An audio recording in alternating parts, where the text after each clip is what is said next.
Panginoon, alam kong darating ang mga idinadasal ko sa iyo. Panginoon, salamat sa lahat ng mga blessings mo na ibinibigay sa amin. Salamat sa patuloy mong pagbibigay ng pag-aalaga sa amin. Araw-araw kasama ka ay ang araw-araw na alam namin na we will be provided, Lord. Alam po namin ang sitwasyon ngayon ay problemado, pero hindi kami sa sitwasyon namin nakatutok, kundi sa ina, Panginoon namin na kaya nang bigay ng mga pangangailangan namin, Lord. Ikaw na laging tumutulong sa amin, Lord.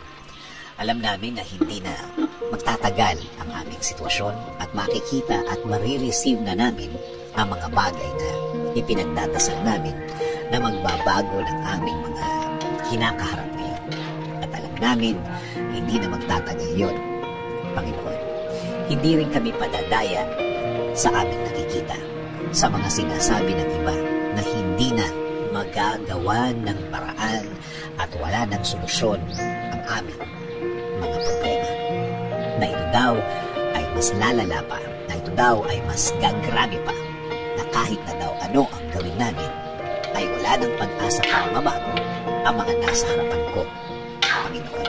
Kung salita lang nila ang aming pakinggan, kung mga sinasabi nila ang aming iisipin, Lord, para ko lang pinahina ang faith ko sa inyo, Lord. Pangako po, sa inyo lang po kami maniniwala at magtitiwala. Kayo po ang magiging laman ng aming mga puso at isipan. Sa salita nyo lang kami maniniwala at hindi ang sa kanila. Kaya ngayon, Panginoon, ngayon pala, salamat na po sa inyong mga naibigay sa amin. Salamat po sa mga provision mo sa amin.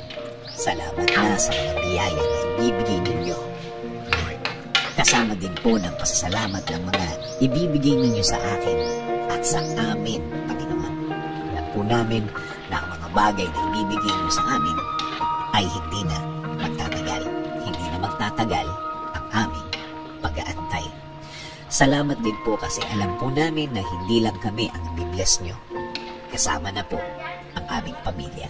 Sila rin po ay makakatanggap ng biyaya ninyo, Panginoon. Alam po namin na hindi nyo rin sila pababayaan, Lord. And Lord, please bless our country.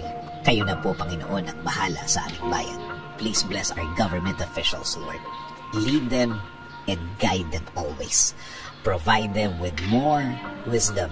Give them the strength that they need, Lord. Lord, maraming salamat sa lahat. Sa lahat ng inyong ibinigay at ibibigay sa aming sarili, sa aming pamilya, at sa aming bayan. This is our prayer. In Jesus' name,